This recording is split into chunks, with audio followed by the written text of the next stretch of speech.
Karl, thank you so much for coming on the People in Housing podcast. Do you want to start off introducing yourself? I'm Karl Linder. I'm an assistant director at Arc Consultancy.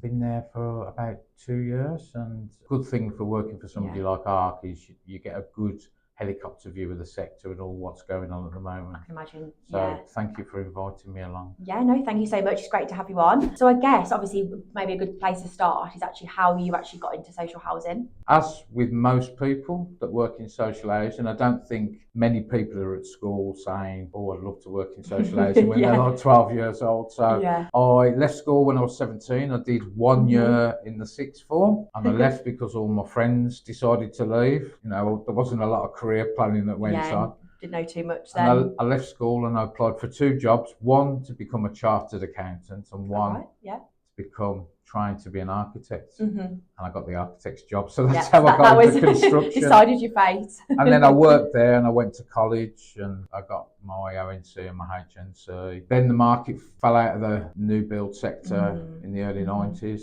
I ended up being unemployed. I was 21, I was unemployed. It was great, you know, my friends were just coming out of university, so I dossed around for enjoyed a couple of years. And then finally I sent my CV to an agency and they got me a job as a building inspector, it was called at the time, at Birmingham City Housing Department. So I worked in Newtown, Lascelles and Aston. You know, at that time it was very run down, it was still very internalised, the service was the DLO. So it was a challenging environment to work in, challenging properties that hadn't been invested in. So I have to say though, as far as a learning experience, it was great. Good way to start off your career. And then I ended up doing 2 years at the disrepair litigation team based in Bottyville Road in Acots Green. So you can probably tell from my accent, I'm a local Birmingham lad. And I did that, I think 98, I went and worked for a housing association called Mercian as a surveyor. I got my first manager's job there, I was maintenance manager, and that was 2002. And then I've had various jobs. The last couple of roles I did asset strategy for 11 years at Viridian, which is now part of the Southern Housing Group. So I used to commute to London 3 times a week. To Clapham and various other places. So I did that. Lived that London life. And then I worked for Hanover, and then when they merged with Anchor, I ended up on the Anchor side of things, and that was up till 2023 when Arc kind of approached me, do you want to come and work for us? And you know, I haven't regretted it for a day. It's probably the best place I've ever worked.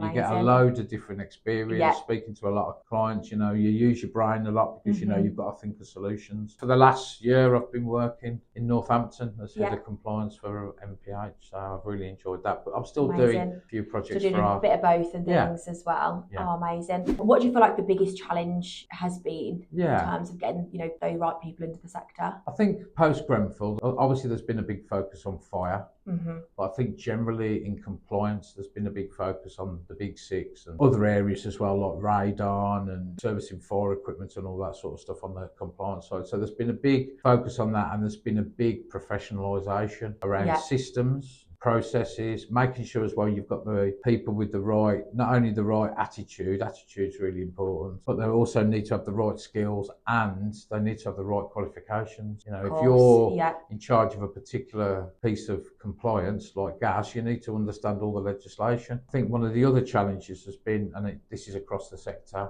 is it's culturally around on the compliance side of things. If you haven't got that certificate or that fire risk assessment and you understand it and you undertake all the remedial actions, then you're not compliant. And lots of organisations I've dealt with over the last 2 years at Anchor just haven't got the systems or the processes or the software to be able to do that, to be able to manage things in a very kind of pragmatic way and focus on where they need to around remedial. So you mentioned in terms of like, you know, things from Grenfell, and obviously that's of course, you know, there is going to be that lower skill set because obviously it's such a new thing. How do you feel that the industry is sort of tackling that? Well, at the moment? The CIH, it's about, you know, making sure you've got people who have got the relevant qualifications and supporting them to get that if they haven't got it. And also making sure as if you're an organisation, you need to have continuous improvement. A few weeks ago, we saw all the new proposals the government have put out about electrical regulations and improving electrical. So, you know, people need to be fit as well to understand why have we got this new regulation coming down the line. What do you think's like worked well in obviously improving that recruitment then? Really making sure that the policies that the organisation have, they spell out about the competencies of what that's required for the people that manage compliance and building safety. And then also making sure that's reflected in the job descriptions. You've got to have a certain qualification. You need like a level 5 qualification if you're going to be like a building safety manager to manage, high-rise buildings over 18 metres. Yeah, of course. So, it's really about that. And to be fair, I have seen in the people who work in the sector who are keen, who want to go on, making sure that they've got qualifications required. And I guess obviously, is there any different routes that you've sort of maybe experienced or you might have used before in terms of getting people into the sector, maybe like partnering with different providers? Obviously,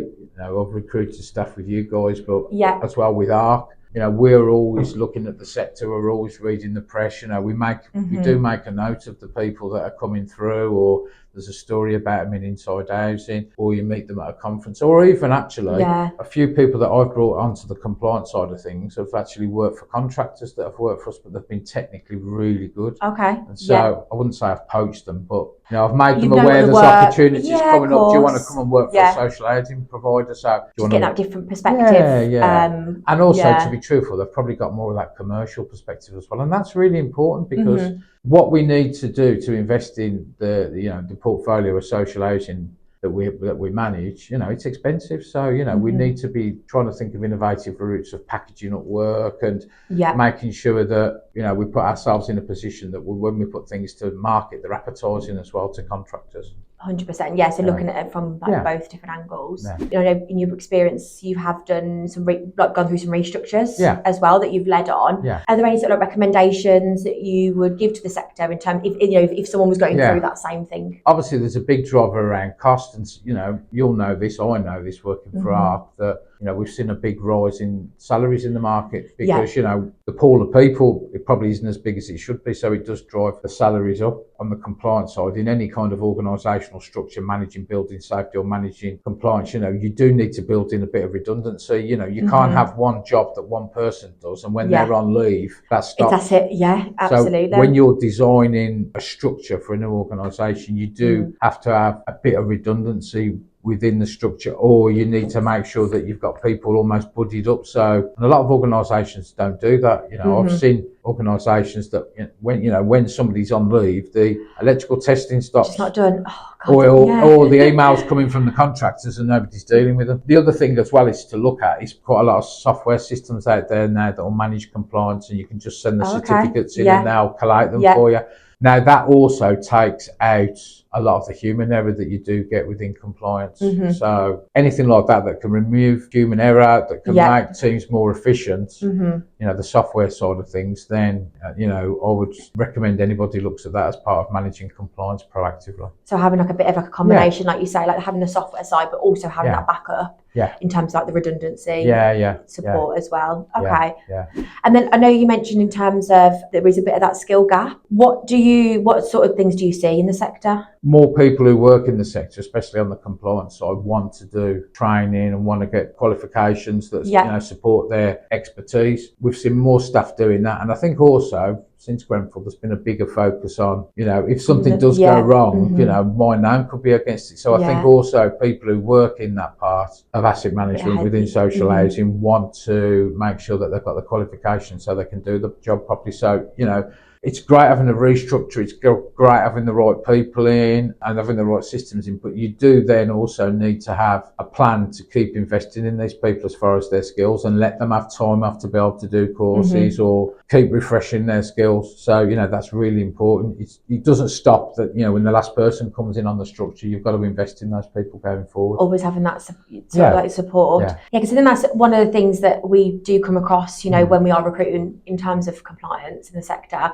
is that, people may have a set qualification and would really want to go into the compliance. What would you sort of give any recommendations in terms of, how we can support that? I think the main thing as well, people have got to want to do it. I've seen situations in the last 2 years, and I've done compliance reviews of organisations where, for example, somebody's been put into the compliance team because, I don't know, they used to work on the tools in the DLO and they've had an incident, and so now they've been put into like managing electrical compliance, Oh, and right. they're in the office and they were an electrician. Mm-hmm. So the first criteria for anybody that wants to work in compliance really is they've got to want to do it, and they've got to. It can be quite a dry subject. Yeah. I enjoy it personally, yeah. but at the same time, you know, you've got to have people that want to do it, and that all comes down to attitude. You know, when you're recruiting for people, you know, you can recruit for knowledge.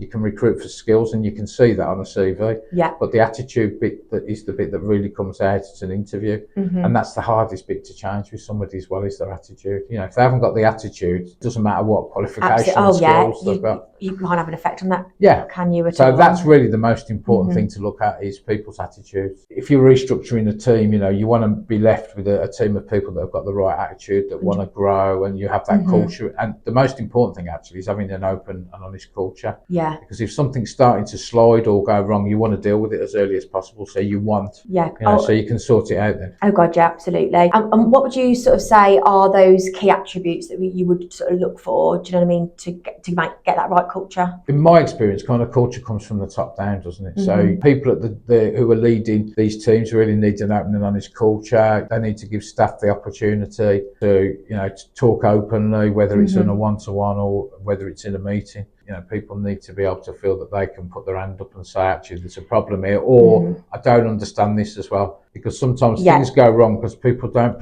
fully understand something. Okay. To be intuitive and actually be interested and ask those questions. And people, you know, need to be able to say, I don't understand this. So there needs to be a culture there where almost, not failure is accepted, but you're allowed to fail once almost, because, you know, as long as you learn from it. So, absolutely. And I'll be truthful, we've seen that the Regulator Association dishing out all these C3s at the moment to organisations, especially around like safety, not keeping residents safe. But a lot of these organisations, you know, it's a good thing because they'll learn and they'll change, and they'll probably learn and change at a faster rate because they've got the regulator scrutinising them than they would if they found it themselves and just did it at their own speed. So at the end of the day, we want to give residents safe homes to live in. That's the most important thing. Exactly. And we want to be able to demonstrate that. We Yeah. need to be able to demonstrate that and prove that we're doing that. So, you know, that's the most important thing. Oh, absolutely. What would you sort of say is, obviously, when we do get those good people, you know, that are breathing that culture and, you know, and obviously are right for the job, how do we keep them? How do we grow them? The first thing is, you know, you've got to pay people a fair wage that reflects the job that they do, and to then keep them so they can grow within the organisation and provide a better service. We've talked about qualifications, you need to do that. The most important thing, I suppose, as well, is like performance management, and also having targets that are, in the world of compliance, you can never have a target that's like 98%. You know, you've got to have 100% targets. Of course, absolutely. They are really hard. You know, people think you get to 100% and it's easy. It's done, It's not, you know, keeping it at 100% is really, really tough. I can imagine. So, you know, you've got to have that culture within the business, I think, as well, where people are rewarded. And it's not just all about paying them. It's about things like, you know, we've seen, haven't we, post-COVID, that a lot of organisations, you know, flexibility is a big thing. Massively, yeah. So, you know, rewarding people with also the T's and C's that they get, and all the added values, the stuff that they get. You know, I know some 100%. organisations do things like gym membership, and, you know, they've got all these health plans where, you know, you can get your glasses paid for, or, you know, dental appointments. So it's all that added value stuff to go with the culture of the organisation, and obviously paying people a fair salary. 100%. And I think, exactly like you say, you know, from experience and, you know, the salary surveys and things that we've done, there is so much to it in terms of, like you said, like flexibility and things like that. Has there been any progression plans that you have implemented for people? Yeah, where I'm working now, and actually, you know, at Arc, we have targets, even though we're not Arc or a consultancy, you know, we have targets around developing ourselves. You know, it's not all about making money. You know, I'm going into organisations and helping them, but, you know, I need to keep my skills in check and make sure that, you know, I'm understanding everything that I need to understand. You know, I've worked in housing for 30 years, and it's probably changed more in the last 7 years or so than it has done for the previous 23. So, you know, we're in a position where there's a lot of change at the moment, and we've also got the new decent homes requirements coming in, and that's going to be extended as well to private landlords. You know, there's going to be actually these pool of people that have got these skills. There's probably some of those now that are going to go into the private sector because suddenly all these private landlords have got to meet decent homes, have got to meet all these compliance standards. And I guess obviously, is there any sort of advice, because obviously if there is that smaller pool, of course we want people to be coming into the sector then, and starting their career out in the sector to be able to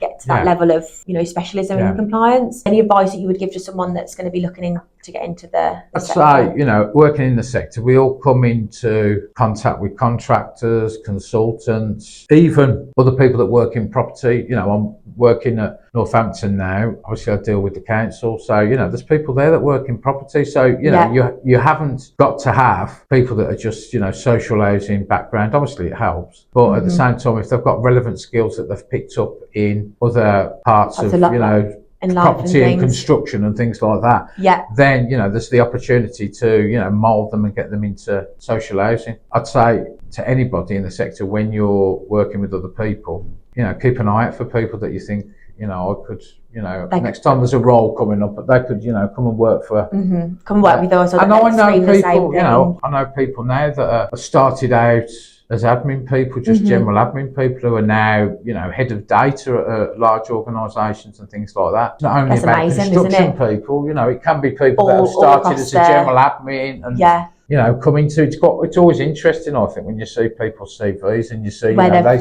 started off working at like a stationery shop or something like that, and they've come into social housing. Yeah, I bet it's so interesting to hear, like you say, like the different stories and different, from walks of life. Yeah. We're really big on our social value, what we're starting to work out with different organisations and things like that. So I think a massive thing for us is to be able to support people that are coming from completely different walks of life into the sector. So I think, it's so good for you to hear that as well. And we've done it at Arc, we've had people that have come and worked for Arc as associates who might not have a social housing background, but I don't know, for example, they've got a finance or an accounting background or something like that, and they've worked for Arc, and then they've started to understand the social housing sector, and then they've ended up in a job or as a director or something like that within social housing. So I'm proud to work in social housing. I think it's a really good sector to work in. I feel like I'm trying to do some good, and personally quite rewarding. It's quite taxing mentally, and that keeps me attracted. It always keeps me on my toes. So it's a sector I love working in. I'm 30 years into it now, so the sector as itself I enjoy, and I enjoy the challenge going forward. That's a really good place, to sort of like end obviously this conversation on, because I think it's so good for other people to see that,